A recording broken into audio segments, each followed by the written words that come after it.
Income tax return का season आ चुका है। अब से अगले कुछ दिनों में सैलरीड प्रोफेशनल्स के हाथ में फॉर्म 16 भी आ जाएंगे और फिर घड़ी की टिक टिक आपको याद दिलाएगी कि रिटर्न भरने का टाइम आ गया है। इसलिए हम आपके लिए लेकर आए एक स्पेशल सीरीज कर बचत, जहां हम आपको बताएंगे आईटीआर के बेसिक्स, टैक्स सेविंग से लेकर आईटीआर फाइलिंग और रिफंड प्रोसेस तक सब कुछ होगा सिंपल एंड शॉर्ट।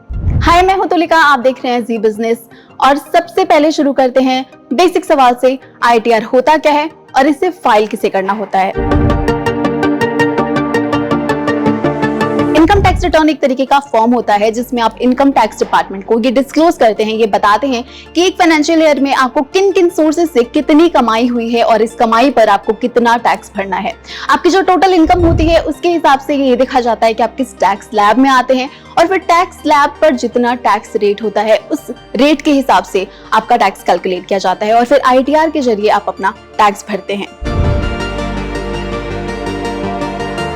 भारत में हर इंडिविजुअल टैक्स पेयर और कॉर्पोरेट कंपनीज को हर साल टैक्स रिटर्न फाइल करना होता है। अगर एक फाइनेंशियल ईयर में आपकी इनकम सैलरी से या बिजनेस इनकम से या फिर कैपिटल गेन, डिविडेंड, इंटरेस्ट या फिर घर बेचने से या ऐसे किसी भी सोर्स से आई है तो आपको इनकम टैक्स रिटर्न फाइल करना होता है। अगर आपकी सैलरी या फिर आपका इनकम टैक्सेबल नहीं है, यानी कि आप एग्जेम्प्टेड हैं, एग्जेम्प्टेड की श्रेणी में आते हैं, तो भी आपको आईटीआर फाइल करने की सलाह दी जाती है।